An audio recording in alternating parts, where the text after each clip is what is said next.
Summer வந்தாச்சு. What's your plan for this holiday? எங்க கிட்ட விட்டுருங்க, நாங்க பாத்துக்கிறோம். GT Holidays. GT Holidays, South India's #1 travel brand.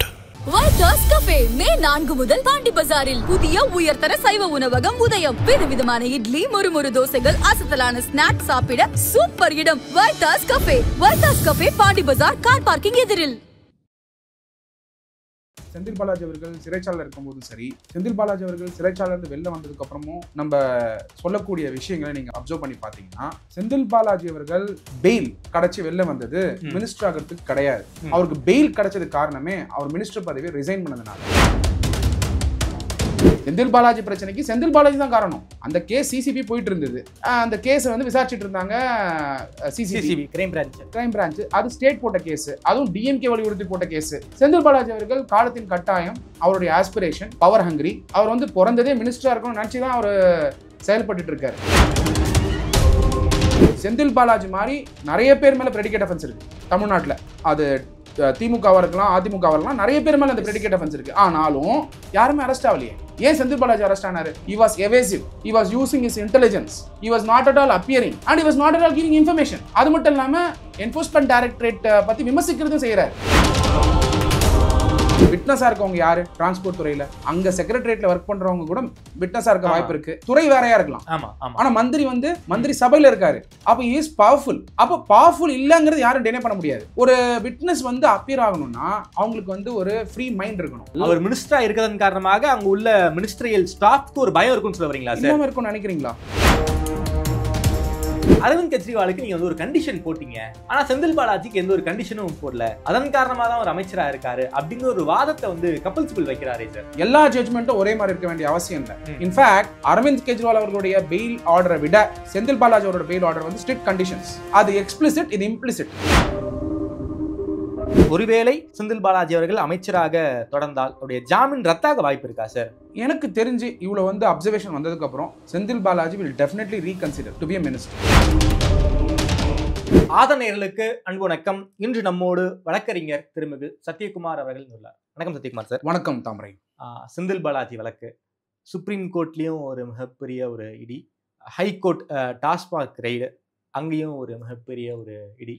நான் வந்து சுப்ரீம் கோர்ட்ல இருந்து ஆரம்பிக்கணும்னு நினைக்கிறேன். சப்ஜெக்ட் டு கரெக்ஷன், இது வந்து 3வது முறையோ 4வது முறையோ சுப்ரீம் கோர்ட் மிக கடுமையான அப்சர்வேஷனை செந்தில் பாலாஜிக்கு எதிராக கொடுத்துருக்காங்க. அமைச்சர் பதவியில் நீங்கள் இருக்கணுமா இருக்கக்கூடாதா என்பதை பற்றி. வருகிற திங்கட்கிழமை தான் உங்களுக்கு கடைசி நாள். உங்களுக்கு அமைச்சர் பதவி வேணுமா இல்லை சிறைக்கு போறீங்களான்னு ஒரு நேரடி கேள்வியை செந்தில் பாலாஜியை நோக்கி கேள்வி கேட்டிருக்காங்க. செந்தில் பாலாஜி தரப்பு என்ன சொல்லியிருக்காங்க? அரவிந்த் கெஜ்ரிவால் மாதிரி நீங்கள் வந்து எங்களுக்கு வந்து அமைச்சர் பதவியில் நீடிக்கக்கூடாது அப்படின்னு எந்த ஒரு அப்சர்வேஷனும் கொடுக்கவே இல்லை, அதன் காரணமாக தான் நாங்கள் வந்து அமைச்சராக நீடிக்கிறாரு அப்படிங்கிற வாதங்களை எல்லாம் வச்சுருக்காங்க. ரொம்ப ரொம்ப கடுமையான வார்த்தை. சுப்ரீம் கோர்ட் வந்து தாளிச்சு எடுத்திருக்காங்கன்னு நம்மளால் புரிஞ்சுக்க முடியுது. இந்த செந்தில் பாலாஜி வழக்கை பொறுத்த வரைக்கும் உச்சநீதிமன்றத்தில் என்ன சார் நடந்துகிட்டு இருக்கு, அதை பற்றி கொஞ்சம் விரிவாக சொல்லுங்கள் சார். தமிழ் நம்ம கிட்டத்தட்ட வந்து ஒரு செந்தில் பாலாஜியுடைய மேட்டரை ஒரு 2 இயர்ஸாக பார்த்துட்டு இருக்கோம்.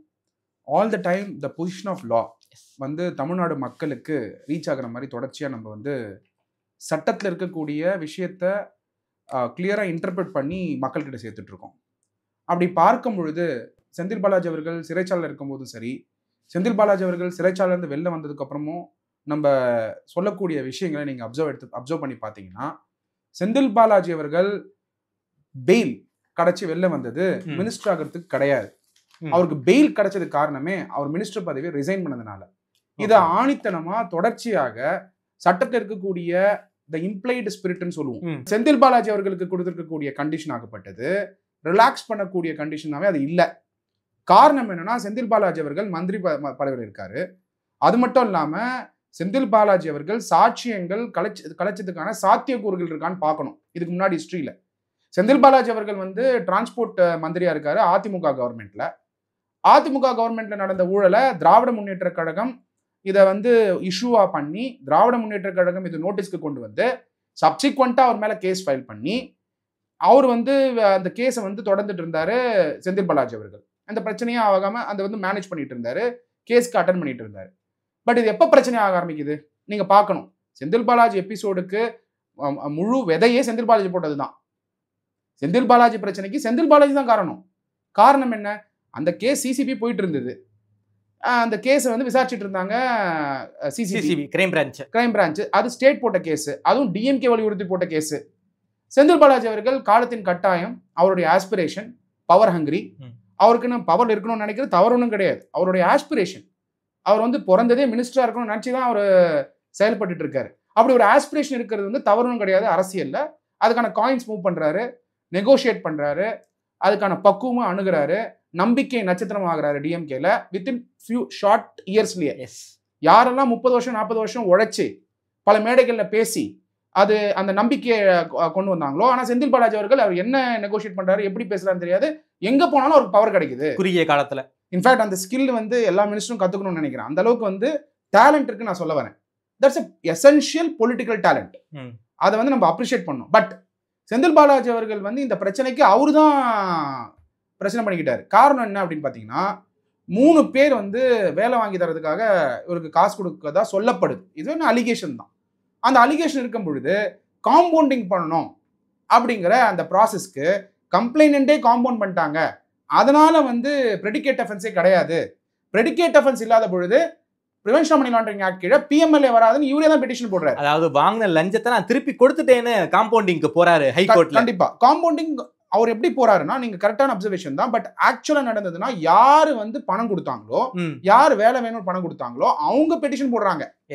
காம்ப்ரமைஸ், அதாவது காம்பவுண்ட் பெட்டிஷன் போடுறாங்க. காம்பவுண்டிங் ஆயிடுது, எங்களுக்கு பணம் திரும்பி வந்துருச்சு, நாங்க வந்து பெட்டிஷனை வாபஸ் வாங்கிக்கிறோம்னு ஆயிடுது. அப்ப காம்பவுண்டிங் ஆன உடனே பிரெடிகேட் அஃபென்ஸ் காம்பவுண்ட் ஆயிடுச்சு, ஷெட்யூல்டா இருக்கிறதுனால பிரெடிகேட் அஃபென்ஸ் காம்பவுண்ட் ஆயிடுச்சுன்னா பிரிவென்ஷன் ஆஃப் மணி லாண்டரிங் ஆக்ட்ல இருக்கக்கூடிய மணி லாண்டரிங் அஃபென்ஸ் வந்து இருக்காதுங்கிற மாதிரியான ஒரு சட்ட ரீதியான பாயிண்ட் வந்து கொண்டு வராரு செந்தில் பாலாஜி அவர்கள். சுப்ரீம் கோர்ட்டுக்கு போறாரு. சப்சிக்வெண்டா இது மேல சுப்ரீம் கோர்ட் வந்து என்ஃபோர்ஸ்மெண்ட் டைரக்டரேட் போறாங்க. என்ஃபோர்ஸ்மெண்ட் டைரக்டரேட் போகும்பொழுது அப்சர்வேஷன் அட்வர்ஸா வருது செந்தில் பாலாஜி அவர்கள். யார் அக்ரீவ்டு பார்ட்டின்னு ஒரு மிகப்பெரிய ஒரு அப்சர்வேஷனை வந்து ஜஸ்டிஸ் கொடுத்தாரு. அப்சல்யூட்லி. அதுவும் சிஆர்பிசில யார் அக்ரீவ்ட் பார்ட்டி, லோக்கல் ஸ்டாண்ட் யாருக்கு இருக்கு அப்படின்றது வந்து ஒரு பெரிய கேள்விக்குறி. அதுக்கு வந்து சுப்ரீம் கோர்ட் ஜட்மெண்ட் இன்னைக்கும் சரி, ஏதாவது கேஸ்ல யார் அக்ரீட் பார்ட்டி அப்படின்னு பார்க்கணும்னா கொண்டு வரணும், டிஃபைன் பண்ணணும்னாக்க சிஆர்பிசி வழியா டிஃபைன் பண்ணிருக்கக்கூடிய சுப்ரீம் கோர்ட்ல வந்த செந்தில் பாலாஜி கேஸ் தான் இன்னைக்கு லேண்ட்மார்க் ஜட்மெண்ட், ரெஃபர் பண்ண வேண்டிய ஜட்மெண்ட். அந்த ஜட்மெண்ட்ல அக்ரீட் பார்ட்டி யாருன்னா பணம் கொடுத்து ஏமாந்தவங்க மட்டும் கிடையாது, பணம் கொடுத்ததுனால பல பேருக்கு வாய்ப்பு கிடைக்காம போயிருக்கும்ல, மெரிட் இருந்து வாய்ப்பு கிடைக்காம போனவங்களும் அக்ரீவ்டு பார்ட்டி தான். யோசிச்சு பாருங்க, தமிழ்நாட்டில் 69% ரிசர்வேஷன் இருக்கக்கூடிய மாநிலம். அதுல ஏழைங்க, கஷ்டப்படுறவங்க, அதுவும் ஜாப்ஸ் என்ன ஜாப்ஸ் தாமரை, driver, conductor, mechanical engineer, mechanics இதெல்லாம் வந்து ஆஸ்பிரேஷனலா வந்து இதுக்காக தயார்படுத்திட்டு இருந்திருப்பாங்க. அந்த இடத்துல இன்டர்வியூன் பண்ணி ஒரு ஸ்கேம் பண்ணி, ஜாப் ஃபார் சேல் ஸ்கேம் பண்ணி அந்த இடத்துல வந்து ஊழல் பண்ணியிருக்காரு செந்தில் பாலாஜினா எந்த அளவுக்கு அக்ரெசிவா கரப்ஷன் பண்ணியிருப்பாரு. அதுவும் கோர்ட்டுக்கிட்டே போய் ஒரு பெட்டிஷன் போடுறாரு, இது வந்து சரியாயிடுச்சுன்னு சொன்னா அப்ப supreme court haven adverse observation. Justice Ramasubramaniam sir கொடுத்த ஜட்மெண்ட்ல அக்ரீட் பார்ட்டினா யாரும் கொடுத்தாரு. சப்சிக்வெண்டா மே மாசம் சுப்ரீம் கோர்ட் கொடுத்த அப்சர்வேஷன் என்னன்னா ஃப்ரெஷ் இன்வெஸ்டிகேஷன் பிஎம்எல்ஏல பண்ணலாம்னு சொல்லிட்டு. அப்ப ஃப்ரெஷ் இன்வெஸ்டிகேஷன் பிஎம்எல்ஏல பண்ணலாம் அப்படின்னு கோர்ட்டு கொடுக்கும்போது ஒண்ணுல தாமரை சிம்பிள் அப்படியே வாங்க. டாஸ்மாக் பெட்டிஷன் யார் போட்டா? தமிழ்நாடு கவர்மெண்ட் போட்டாங்க. மெட்ராஸ் ஹைகோர்ட் இப்ப டிஸ்மிஸ் பண்ணிட்டாங்க. உடனே இடி வந்து இப்போ சமன் பண்றாங்களா இல்லையா? இன்னி ஈவினிங் சமன் பண்ணியிருக்காங்க 5 டாஸ்மாக் அபிஷியல்ஸை. பண்ணலனாக்க அவங்க கேள்வி கேட்கப்படும். அதனால நீதிமன்றத்துக்கு போய் ஒரு விஷயம் டிஸ்மிஸ் ஆகுதுன்னா டெஃபினட்டா எக்ஸிக்யூட்டிவ் ஆக்ஷன்ஸ் வந்து எடுத்துதான் ஆகணும். ஓகே, அப்படி பார்க்கும்போது அதே ஸ்டாண்ட் எடுத்துட்டு வாங்க. நீதிமன்றம் வந்து மே 2023 வந்து பாத்தீங்கன்னா ஜட்மெண்ட் வருது, ஃப்ரெஷ் இன்வெஸ்டிகேஷன் பண்ணணும், டைம் லைனும் கொடுத்துடுறாங்க சுப்ரீம் கோர்ட். அதை பேஸ் பண்ணி என்ஃபோர்ஸ்மெண்ட் டைரக்டரேட் வராங்க. செந்தில் பாலாஜி மாதிரி நிறைய பேர் மேல பிரெடிகேட் அஃபென்ஸ் இருக்கு தமிழ்நாட்டில். அது திமுகவா இருக்கலாம், அதிமுகவா இருக்கலாம், நிறைய பேர் மேல அந்த பிரெடிகேட் அஃபென்ஸ் இருக்கு. ஆனாலும் யாருமே அரெஸ்ட் ஆகலையே. ஏன் செந்தில் பாலாஜி அரெஸ்ட் ஆனாரு? he was evasive, he was using his intelligence, he was not at all appearing and he was not at all giving information. அது மட்டும் இல்லாம என்ஃபோர்ஸ்மெண்ட் டைரக்டரேட் பத்தி விமர்சிக்கிறதும் செய்யறாரு. அவர் மேல கேஸ் இருக்கு. அப்ப கேஸ் இருக்கு, சமன்ஸ் கொடுக்குறாங்கன்னா ஒரு நார்மல் சிட்டிசன் என்ன பண்றாங்க தாமரை? போறாங்க, அப்பியர் ஆகுறாங்க. எந்த சமன் கொடுத்தாலும் அப்பியர் ஆகுறாங்க, எக்ஸ்பிளைன் பண்றாங்க. அதே மாதிரி செந்தில் பாலாஜி அவர்கள் போய் எவேசிவா இருக்கும் பொழுதுதான் என்ஃபோர்ஸ்மெண்ட் டைரக்டரேட் அவரை அரெஸ்ட் பண்றாங்க. அரெஸ்ட் பண்ணது செக்ஷன் 19 படி அரெஸ்ட் பண்றாங்க. அது சுப்ரீம் கோர்ட்டோட அப்சர்வேஷன் பேஸ் பண்ணி அரெஸ்ட் பண்றாங்க. அதுக்கப்புறம் பெயில்ல வந்து செப்டம்பர் 26, 2024 வெளில வர்றாரு. என்ன பெட்டிஷன் போட்டு வெளில வராருன்றதான் நம்ம முக்கியமாக பார்க்க வேண்டியது. அதான் சுப்ரீம் கோர்ட் அப்சர்வேஷனாக கொடுத்துருக்காங்க. செந்தில் பாலாஜி அவர்கள் என்ன பெட்டிஷன் போட்டாரு? அவர் மந்திரியா இருந்துகிட்டே பெயில் பெட்டிஷன் போட்டு இருந்தார். ஹைகோர்ட் என்ன சொன்னாங்க, நீங்க மந்திரியா இருக்கீங்க, அந்த டைம்ல பாத்தீங்கன்னா அசோக் குமார் அவர்கள் சரணடையில அப்ஸ்காண்டிங்ல இருக்காரு, எங்க இருந்தாருனே தெரியாது, அதை வந்து ட்ரேஸ் அவுட்டும் பண்ணல. மூணாவது ஆஸ்பெக்ட், இன்ஃபேக்ட் ட்ரேஸ் அவுட் பண்ண வேண்டிய ஒர்க் வந்து தமிழ்நாடு கவர்மெண்ட்டுக்கு இருந்தது, என்ஃபோர்ஸ்மெண்ட் டைரக்டர் இருந்தது. The question is why they didn't trace out is a question. மூணாவது வந்து செந்தில் பாலாஜி அவர்களுக்கு இன்கம் டாக்ஸ் ரெய்ட் நடக்குது. இன்கம் டாக்ஸ் ரெய்ட் நடக்கும் பொழுது அவருடைய சப்போர்ட்டர்ஸ் வந்து இனோவா காரை உடைக்கிறாங்க. அபிஷியல்ஸோட especially women officers, IRS officers, highly educated, அவங்க வந்து அவங்க கடமையை செய்யறாங்க. அப்ப வரும்போது அவருடைய சப்போர்ட்டர்ஸ் வந்து இனோவா காரை உடைச்சது நேஷனே வந்து ஷூட் பண்ணிச்சு. அந்த entire nation was shocked by the action of the Senthil Balaji supporters. அப்போ நேஷனல் ஃபினாமினாவா செந்தில் பாலாஜி மாறுறாரு. அத கோர்ட் வந்து சீரியஸா எடுத்துக்கிட்டாங்க. மெட்ராஸ் கோர்ட் அப்சர்வேஷனாவே கொடுத்துட்டாங்க. பிரிசன்ல வந்த பிறகும் இலாகா இல்லாத அமைச்சரா இருந்தாரு. ரெண்டாவது, செந்தில் பாலாஜி நீங்க சொல்ற பாயிண்ட் கரெக்ட். பெயில் உள்ள அரெஸ்ட் ஆகுறாரு, பெயில் அப்ளை பண்ணிட்டா இருக்காரு, ஆனா மந்திரியா இருக்காரு, இலாக்கா இல்ல. அப்போ ஆர்.என். ரவி அவர்கள் கவர்னர் வந்து என்ன சொல்றாரு, நான் நீக்கணும்னு சொல்லி ஒரு பெட்டிஷன் போடுறாரு. அந்த நீக்கணும்னு பெட்டிஷன் போடும்போது நீக்கிறதுக்கான பவர் இல்ல. Because governor acts and aid and advice of the council of ministers. அதனால இந்த நீக்கிற பவர் வந்து கவர்னருக்கு கிடையாது, சீஃப் மினிஸ்டருக்கு உண்டு, ஆனா கவர்னருக்கு கிடையாது. அவ்வளவு எபிசோட்ஸ் போயிட்டு இருக்கும் போது செந்தில் பாலாஜி ஃபைட்டை விடாம, அந்த மந்திரி பதவி விடாம சுப்ரீம் கோர்ட் போனா கிடைக்காது அப்படிங்கிற பட்சத்துல ராஜினாமா பண்றாரு, ரிசைன் பண்றாரு மினிஸ்டர் பதவியை.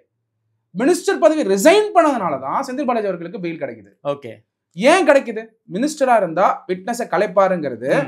இதுக்கு முன்னாடி ஹிஸ்டரியில அவர் காம்பவுண்டிங் வந்து அவங்களா வாலண்டியரா போட்டாங்களா இல்ல இவங்க காம்பவுண்டிங் ஆகப்பட்டது அக்ரி பண்ணி போட்டாங்களாங்கிறது செந்தில் பாலாஜி அவர்களுக்கு. இதை பத்தி லாஸ்ட் அப்சர்வேஷன்ல சுப்ரீம் கோர்ட் ரொம்ப டீடைலா பேசியிருக்காங்க.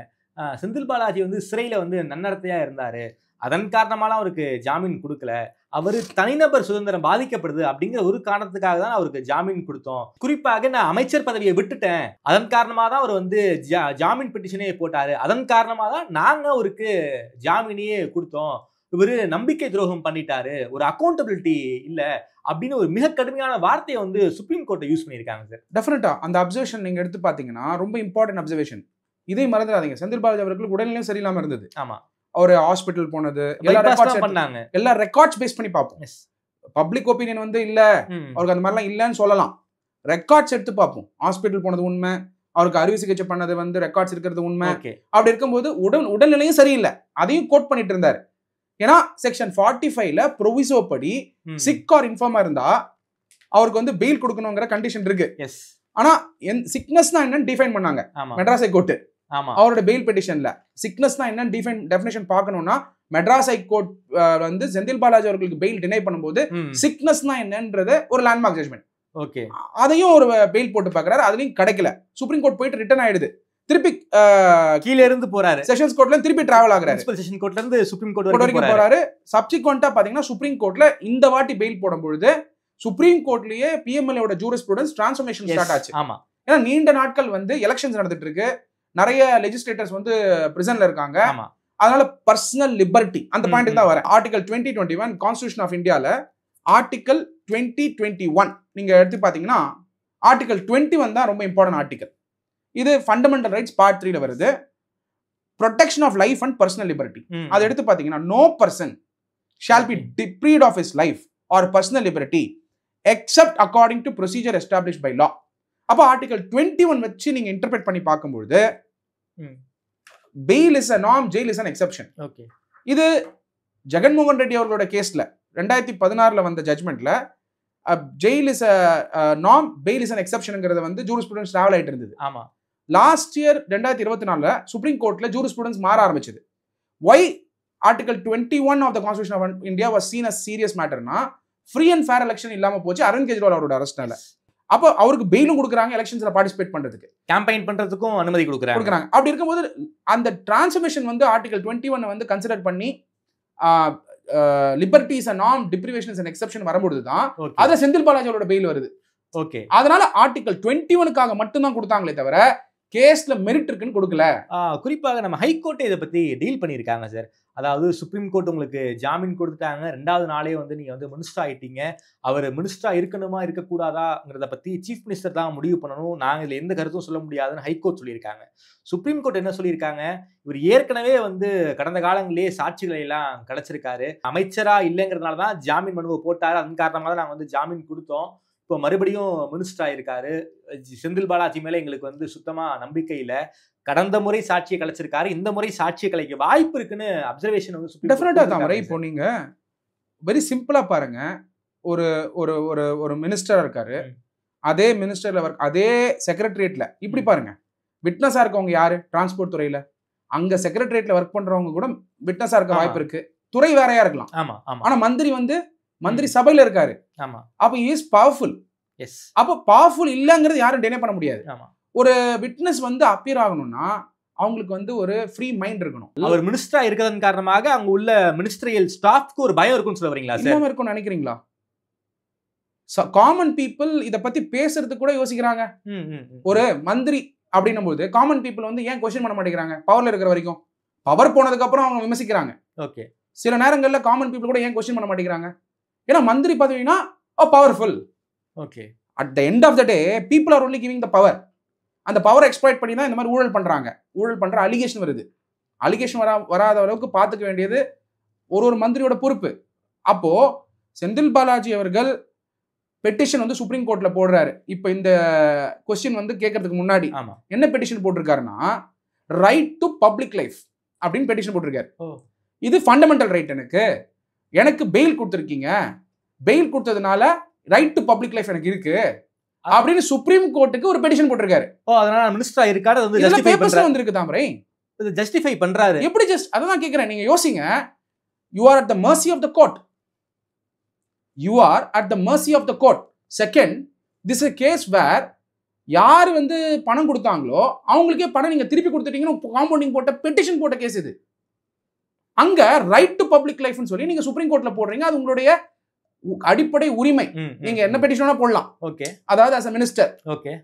பட் the question is, புதுசா வந்து ஃபண்டமெண்டல் ரைட்டை இன்வோக் பண்ணி ரைட் டு பப்ளிக் லைஃப் இருக்குன்னு தான் பெட்டிஷன் போட்டாரு. சார், கோர்ட்ல வந்து செந்தில் பாலாஜியோட வழக்கறிஞர், மூத்த வழக்கறிஞர் கபில் சிபல் என்ன சொல்றாரு, அரவிந்த் கெஜ்ரிவாலுக்கு நீங்க வந்து ஒரு கண்டிஷன் போட்டீங்க, ஆனா செந்தில் பாலாஜிக்கு எந்த ஒரு கண்டிஷனும் போடல, அதன் காரணமாக தான் ஒரு அமைச்சராக இருக்காரு அப்படிங்கிற ஒரு வாதத்தை வந்து கபில் சிபல் வைக்கிறாரே சார். தாமரை, எல்லா ஜட்ஜ்மெண்ட்டும் ஒரே மாதிரி இருக்க வேண்டிய அவசியம் இல்லை. இன்ஃபேக்ட் அரவிந்த் கெஜ்ரிவால் அவர்களுடைய பெயில் ஆர்டரை விட செந்தில் பாலாஜி அவரோட பெயில் ஆர்டர் வந்து ஸ்ட்ரிக்ட் கண்டிஷன்ஸ். அது எக்ஸ்பிளிசிட், இது இம்ப்ளிசிட். புரிஞ்சுக்கணும். இப்போ நிறைய பேர் பிரிவென்ஷன் ஆஃப் கரப்ஷன் ஆக்ட்ல அரெஸ்ட் ஆகுறாங்க. எல்லாருக்கும் டைரக்டா நீங்க மந்திரியா இருக்க கூடாதுன்னு சொன்னா ரெப்ரசன்டேஷன் ஆஃப் பீப்புள் ஆக்ட் வந்து அடி வாங்கும். அதனால டிப்ளமேட்டிக்காவும் இம்ப்ளிசிட்டாவும் நீங்க விட்னஸை கலைக்கிறதுக்கான எந்த செயல்பாடும் எடுக்கக்கூடாதுன்னு சொல்றாங்க. 2வது பாயிண்ட்டுக்கு வாங்க. செந்தில் பாலாஜி அவர்கள் கேஸ் போட்டவங்களுக்கும் மினிஸ்டர் தானே, விட்னஸ்க்கும் மினிஸ்டர் தானே. அப்போ அவர் ரைட் டு பப்ளிக் லைஃப்ங்கிறாரு, right to access to ministry இருக்கா இல்லையா காமன் பீப்புளுக்கு? யாருக்கோ ஒருத்தர் பிரச்சனை இருக்கு எலக்ட்ரிசிட்டி துறையில, ஏன் வீட்டுல வந்து 10 நாளைக்கு வந்து லைட் எரியல, லோக்கல் வந்து அசிஸ்டன்ட் இன்ஜினியர் சரி பண்ணல, செந்தில் பாலாஜி அவர் விட்னஸா இருக்காரு. செந்தில் பாலாஜிக்கு அவர் செந்தில் பாலாஜி சந்திக்கலாமா, சந்திக்கூடாதா? சந்திக்கலாம் சார். அப்ப அவர் சந்திக்க கூடாம போச்சுன்னா அது காரணம் என்ன? செந்தில் பாலாஜி மீட் பண்ண மாட்டேன்னு சொல்றாரு. காரணம் என்ன? அவரோட பெயில் கண்டிஷன்ல விட்னஸை மீட் பண்ண கூடாதுன்னு இருக்கு எங்கேயுமே, டைரக்டாவோ இன்டைரக்டாவோ. அப்போ அவருக்கு டிப்ரீவ் ஆகுதா இல்லையா? செந்தில் பாலாஜி அவர்கள் எல்லாருக்கும் மந்திரியா இருக்கணும்னாக்க அவருக்கு கண்டிஷன் வந்து ஃப்ரீயா இருக்கணும். ஃப்ரீயா இல்லாத கண்டிஷன் இருக்கும்போது செந்தில் பாலாஜி அவர்கள் டெஃபினட்டா மந்திரியா இருக்க முடியும். செந்தில் பாலாஜியுடைய வழக்கறிஞர் கபில் சிபல் ரொம்ப லாஜிக்கலா கேட்கிறாரு சார். சாட்சிகள் யாருமே இது வரைக்கும் பாக்ஸ்ல ஏறவே இல்லை. சாட்சிகள் ஒரு 100 பேருக்கு மேல இருக்காங்க. பணம் கொடுத்தவர்களையும், அதாவது லஞ்சம் கொடுத்தவர்களையும் இந்த குற்றவாளிகள் லிஸ்ட்ல வந்து சிசிபி சேர்த்திருக்காங்க. யாருக்குமே இது வரைக்கும் சம்மன்ஸ் கொடுக்கவே இல்லை. சம்மன்ஸ் கொடுக்கவே வந்து டிசம்பர் லாஸ்ட் ஆயிடும். இந்த வழக்கு என்பது 26 ஜான்வரிக்கு தான் தள்ளி போக வாய்ப்பு இருக்கு. அந்த அளவுக்கு வந்து ரொம்ப டிடிஎஸ் ப்ராசஸா இருக்கு. அதுக்கப்புறம் 26 ஏப்ரல் வந்து எலெக்ஷன் நடந்துடும். அதுக்கப்புறம் யார் ஜெயிப்பாங்க யார் தோப்பாங்கன்னு தெரியாது. செந்தில் பாலாஜி மினிஸ்டர் ஆவாரா ஆக மாட்டாராங்கிறது கடவுளுக்கு மட்டும்தான் தெரியும். இன்னும் சாட்சிகள் யாரும் பாக்ஸ்ல ஏறவே இல்லையே, எப்படி சாட்சிகளை கலைப்பதற்கு வழி இருக்குன்னு ஒரு லாஜிக்கலான கேள்வி வந்து கபில் சிபல் இது ரெண்டா பார்க்கணும். ஐ திங்க் கபில் சிபலே டவுட் பண்றாரு, டிஎம்கே எப்படி ஆட்சிக்கு வருவாங்கன்னு நினைக்கிறேன் அப்படின்னு நினைக்கிறார் போல இருக்கு. Sir, anyway that is the opinion that he gives as a senior advocate to Senthil Balaji அவர்கள். பட் அதுல ஒரு முக்கியமான பாயிண்ட் பார்க்கணும். அவர் கேட்கக்கூடிய பாயிண்ட் என்னன்னா, இன்னும் ட்ரையலே ஸ்டார்ட் ஆகல, சாட்சிகளே பாக்ஸ்ல ஏறலைங்கிறாரு. சாட்சிகளை வந்து சமன் பண்ணி அவங்க வரணும். இன்ஃபேக்ட் ஃபோரன்சிக் எக்ஸ்பர்ட் வந்து கவர்மெண்ட்ல இருந்து ஒருத்தர் வரணும், ஆக்சுவலா வரல. அவர் வராத பொழுது ஏன் வரலன்னு நீங்க போய் கேட்க முடியாது. மேபி அவர் வரல, உடம்பு சரியில்லைன்னு சொல்லலாம், லீவ்ல இருக்கேன்னு சொல்லலாம், வர முடியாதுன்னு சொல்லலாம், அடுத்த டேட் கொடுக்கன்னு கேட்க சொல்லலாம். இது எல்லாமே சாட்சியங்களுக்கு வந்து ஒரு தடை தான். Okay okay. இப்ப செந்தில் பாலாஜி அவர்கள் மந்திரியா இல்லைன்னா அவங்க வருவாங்களான்னா கண்டிப்பா chances are there, they might come. Okay, சாட்சி சொல்ல வருவாங்கன்னு சான்சஸ் ஆர் தேர். அப்போ நீங்க வந்து டைரக்டா யாருமே விட்னஸ்க்கு வர வேண்டியவங்க கவர்மெண்ட் டிபார்ட்மெண்ட் சொல்ல மாட்டாங்க, நாங்க வர மாட்டோம். சமன்ஸே கொடுக்கலங்கறாரே சார். சமன்ஸ் வந்து கொடுக்காம வைக்க போறாங்கனாலும் கொடுக்கிறதுக்கு முன்னாடியே prevention is better than cure. Yes. அப்போ விட்னஸை கலைச்சதுக்கான சாத்தியக்கூறுகள் செந்தில் பாலாஜி அவர்களுடைய ஹிஸ்டரி இருக்கா அப்படின்னு சுப்ரீம் கோர்ட் பார்க்க தான் செய்வாங்க. இருக்கு. அதை பத்தி ஒரு அப்சர்வேஷன் கொடுத்திருக்காங்க. காம்பவுண்டிங்க்கு ஏற்கனவே போயிருக்காரு. ரெண்டாவது இம்பார்ட்டன்ட் பாயிண்ட் ஸ்ட்ரெயிட்டா சொல்லியிருக்காங்க. Supreme court straight made an observation. He had been given bail not on the merits of the case, but because the court stood up for the fundamental right to personal liberty under Article 21. Senthil Balaji article 21 படி personal liberty கொடுத்தவருக்கு Senthil Balaji அவர்கள் article 21 base பண்ணி fundamental rights வழியா எனக்கு right to public life இருக்குன்னு கேக்குறாரு. Okay. Question என்னன்னா, you are at the mercy of the court அப்படிங்கறத கிளியரா சொல்லிட்டாங்க. We have been clearly saying, knowing law well, that he is at the mercy of the court through bail. Okay. That too because 2024 ல இருந்து jurisprudence of the PMLA வந்து மாறிட்டு இருக்கு. எல்லாருக்கும் லெஜிஸ்லேட்டர்ஸ்க்கு கிடைக்குது பெயில். எல்லாருமே வந்து கண்டிஷன்ஸ் இம்போஸ் பண்ணிருக்காங்க. கண்டிஷன்ஸ் வந்து இவரோட கேஸ் வந்து different. It's not a mere allegation. Okay. இந்த கேஸ் ஆகப்பட்டது பல வருஷமா தொடர்ந்துகிட்டு இருக்கு. இவர் போட்ட பெட்டிஷன்ல இவரே டிக்ளேர் பண்ணிருக்காரு. சார் இன்னொரு பெட்டிஷன் வேற போட்டிருக்காங்க சார். செந்தில் பாலாஜி கேஸ் வந்து தமிழ்நாட்டில் நடக்கக்கூடாது, வேற ஸ்டேட்ல நடக்கணும்னு கேட்குறாங்க. Last former Tamil Nadu chief minister Jayalalithaa case, அவங்க சொத்து குவிப்பு வழக்கு, எதிர்த்தரப்பு திமுக. அப்போ ஜெயலலிதா அவர்கள் சிஎம்மா இருக்காங்க, இவங்க சிஎம்மா இருக்காங்க. இதன் காரணமாக வந்து இந்த ஸ்டேட்ல இந்த வழக்கு வந்து நடக்கக்கூடாது அப்படின்னு காரணத்துக்காக டிஎம்கே வந்து வழக்கு போட்டு பெங்களூருக்கு மாத்துறாங்க. அது எதிர்த்தரப்பு தான் மாத்துவாங்க. ஸோ இந்த கேஸ் செந்தில் பாலாஜி கேஸை பொறுத்த வரைக்கும் யார் லஞ்சம் கொடுத்து பாதிக்கப்பட்டாங்களோ அவங்க தான் வந்து பெட்டிஷன் போட்டிருக்கணும். தமிழ்நாட்டில் நடந்தால் வந்து ஃப்ரீ அண்ட் ஃபேராக வழக்கு நடக்காது, ஸோ அதனால நீங்கள் வந்து பக்கத்து ஸ்டேட்டுக்கு மாற்றணும்னு எதிர்த்தரப்பு தான் போட்டிருக்கணும். ஆனால் இங்கே அரசு தரப்பே வந்து இந்த கேஸை வந்து பக்கத்து ஸ்டேட்டுக்கு மாற்றுங்கன்னு சொல்கிறாங்களே, என்ன லாஜிக் சார் இருக்கு? இந்த அப்சர்வேஷன் ரொம்ப இம்பார்ட்டன்ட். ஹிஸ்டாரிக்கலாக தமிழ்நாட்டில் அன்பழகன் சார் போட்ட கேஸ். எஸ், ஆமாம். பேராசிரியர் அன்பழகன் அவர்கள் அந்த கேஸ் வந்து சென்னையில் நடந்துட்டு இருந்தது, மெட்ராஸ். ஆமாம் ஆமாம். அதை ப்ரிமைசஸ் நடந்துட்டு இருந்தது, செப்பரேட் ஸ்பெஷல் கோர்ட்ல நடந்துட்டு இருந்தது. பெட்டிஷன் போட்டு அங்கே கர்நாடகாவுக்கு மாற்றினாங்க. பட் நீங்க கேட்கக்கூடிய क्वेश्चन வந்து ஸ்டேட்டே ஏன் வந்து பெட்டிஷன் போட்டு இன்னொரு மாநிலத்துக்கு மாத்தணும்? எதிர்த்தரப்பு தான் போட்டுருக்கணும் லாஜிக்கலா, ஐடியலி. எஸ், அது உள்நோக்கம் நம்மளால புரிஞ்சுக்க முடியல, ஏன்னா லாஜிக்கலாவே இல்ல இது. ஆமா. அப்போ எனக்கு இது வந்து தமிழ்நாடு கவர்மெண்டோடைய உள்நோக்கம் என்ன அப்படின்னு நமக்கு தெரியாது. அவங்க எதுக்காக இதை போடுறாங்கன்னா, looking at the merits why they are asking, we are not able to comment. But அவங்க கேட்டிருக்க கோரிக்கைக்கு சுப்ரீம் கோர்ட் வந்து ஆர்டர் கொடுக்கணும் அவசியம் இல்லை. Okay. Ultimate it's a power of the court to decide. Okay.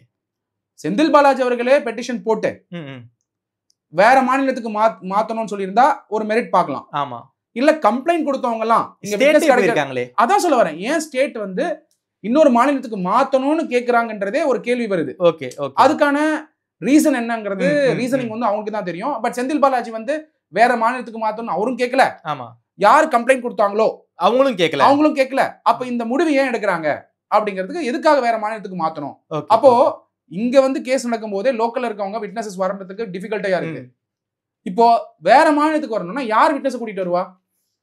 யார் கூட்டிட்டு வரா சொல்லுங்க. ஓகே. ஏன் வந்து ஒரு இப்போ வேற மாநிலத்துக்கு மாத்துறீங்க, கர்நாடகா மாத்துறீங்க, இன்னும் மாறல, அந்த மாதிரி அப்சர்வேஷன்ஸ் எதுவும் வரல, கேரளாக்கு மாத்துறீங்க, இல்ல ஆந்திர பிரதேஷ்க்கு மாத்துறீங்கன்னா, எக்ஸாம்பிள் டிக்கெட் போட்டு யார் வரணும்?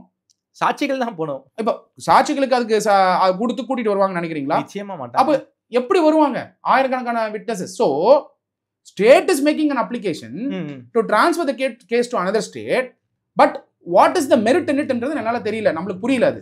Okay sir. அந்த ரிக்வெஸ்ட்க்கோ அந்த பெட்டிஷனுக்கோ. But one thing is very clear, supreme court has made a point. உங்களுக்கு டைம் கொடுக்குறோம். ஐ திங்க் மண்டே வரைக்கும் டைம் கொடுத்துருக்காங்க. குறிப்பா ஓப்பனாவே கேள்வி கேட்டாங்க சார், பதவி வேணுமா ஜாமீன் வேணுமா, 28ஆம் தேதிக்குள்ள நீங்க வந்து முடிவு சொல்லுங்க அப்படின்னு வந்து ரொம்ப கடுமையான வார்த்தையாவே சொல்லிட்டாங்க. ஒருவேளை செந்தில் பாலாஜி அவர்கள் அமைச்சராக தொடர்ந்தால் அவருடைய ஜாமீன் ரத்தாக வாய்ப்பு இருக்கா சார்? எனக்கு தெரிஞ்சு இவ்வளவு வந்து அப்சர்வேஷன் வந்ததுக்கு அப்புறம் Senthil Balaji will definitely reconsider ம், ம், ம். to be a minister. In fact Senthil Balaji அவர்களுக்கே ஒரு மெசேஜ் என்னன்னா, ஓகே மினிஸ்டர் தான் பவர்ஃபுல்லா இருக்கணும்னு அவசியமே இல்லை. ஓகே அவர் வந்து செந்தில் பாலாஜி அவர்கள் அந்த மினிஸ்டர் பதவி வந்து இவ்வளவு கஷ்டப்பட்டு ஹோல்ட் பண்ண வேண்டிய நெசசிட்டியே இல்லை. Okay there are people within many party, hmm, hmm, hmm. Many parties. Hmm. Maharashtra எடுத்துக்கோங்க, பவர்லே வராத பல பேர் வந்து ஒரு கட்சியே வந்து கையில வச்சிருந்தாங்க. ஆமா so there is no necessity okay that மினிஸ்டரா தான் பவர்ஃபுல்லா இருக்கணும்னு அவசியம் இல்லை. செந்தில் பாலாஜி அவர்களுக்கு தெரியணும், கண்டிப்பா தெரிஞ்சிருக்கும் அந்த நேரத்துக்கு. Okay okay he can be part of very powerful team of DMK. Okay Still, see, ஒரு மனிதர் கீழே இருந்து உயர்ந்து மந்திரி பதவிக்கு வந்திருக்காரு. ம், ம், ஒரு கஷ்டமான விஷயம் தான். ம். இன்னைக்கு வந்து supreme court has given a direction or rather they have asked given an observation. ம், ம். எய்தர் உங்களுக்கு பெயில் வேணுமா இல்ல நீங்க இல்ல மந்திரி ஜெயிலுக்கு பதவி போறீங்களா? வரீங்களா? அப்படிதான் இருக்காது. அப்படி இருக்கும்போது ஒரு விதத்துல பார்க்கும்போது இவ்வளவு கஷ்டப்பட்டு உயர்ந்து வந்து இன்னைக்கு மந்திரி பதவியை இழக்கிறாருன்னா அது யார் போட்ட கேஸ்? டிஎம்கே DMK போட்ட போட்ட கேஸ். எந்த மந்திரியா இருக்காரு? டிஎம்கே கவர்மெண்ட்ல மந்திரியா இருக்காரு. அவர் போட்ட பெட்டிஷன் மேலதான் சுப்ரீம் கோர்ட்ல அப்சர்வேஷன் வந்தது. இதை சுத்தி பாத்தீங்கன்னா அரசியலே கிடையாது. அவர் போட்ட பெட்டிஷன், டிஎம்கே போட்ட பெட்டிஷன் கேஸ், அதை சுத்தி தான் ஒரு மந்திரி பதவியை இழக்கிறாரு. அப்படின்னும் போது செந்தில் பாலாஜி அவர்கள் மந்திரி பதவியில் இருந்துதான் பவர்ஃபுல்லா இருக்கணும்னு அவசியமே இல்லை. ஓகே அமைப்பு ரீதியா ம், ம். திராவிட கழகத்துல ம். Dravida Kazhagam ideological wing of DMK. DMK பதவியிலே இல்லாம சாமானிய மனிதராகவே ரொம்ப பவர்ஃபுல்லா இருக்கவங்க இருக்காங்க. சுபவீர பாண்டியன் அவர்களை பாருங்க, ஐடியாலஜிக்கல் விங்ல பாருங்க. அதே மாதிரி பிஜேபியில கட்சியில இருந்து தான் பவர்ஃபுல்லா இருக்கணும்னு அவசியம் இல்லை. ஆர்எஸ்எஸ்ல இருந்து பவர்ஃபுல்லா இருக்கவங்க இருக்காங்க ஐடியாலஜிக்கல் விங்ல. அப்போ செந்தில் பாலாஜி அவர்கள் it is a time that is spends in the party more effectively than being a minister. அவர் எந்த மினிஸ்ட்ரியில போனாலும் ப்ராப்ளமா வேற இருக்கு. டாஸ்மாக் துறையும் இன்னைக்கு பிரச்சனையில இருக்கு, இபிலையும் பிரச்சனை, இபிலையும் பிரச்சனையா இருக்கு. அப்படி இருக்கும்பொழுது அவர் எங்க போனாலும் ப்ராப்ளமா இருக்கிறதுனால அவருக்கே இன்னைக்கு வந்து ஒரு பெனிஃபிட்டாவே அவர் மந்திரி பதவியை கொடுத்துட்டு பெயிலோட அவரோட கேஸ் ஹேண்டில் பண்ணிக்கிட்டு அமைப்பு ரீதியா டிஎம்கேவை அவரோட கொங்கு ரீஜியன்ல கொண்டு போறதுக்கான இது அவகாசமாவும் அமையும் நான் நினைக்கிறேன். ஓகே சார், ரொம்ப நன்றி சார். குறிப்பாக 28ஆம் தேதி திங்கட்கிழமை செந்தில் பாலாஜியுடைய ஒரு வழக்கினுடைய ஒரு ஃபுல் வியூ நமக்கு கிடைக்கும்னு நினைக்கிறேன். 28ஆம் தேதி மீண்டும் இதை பற்றி பேசுவோம். நேற்றைக்கு சுப்ரீம் கோர்ட்டில் நடந்த விஷயங்களை பற்றி ரொம்ப விரிவாக பேசியிருக்கீங்க. ஜட்ஜஸ் சொன்ன அப்சர்வேஷனை பற்றி உங்களுடைய பார்வை வந்து விரிவாக வச்சிருக்கீங்க. எனக்கு கொடுத்து பேசியதுக்கு நன்றி. நன்றி.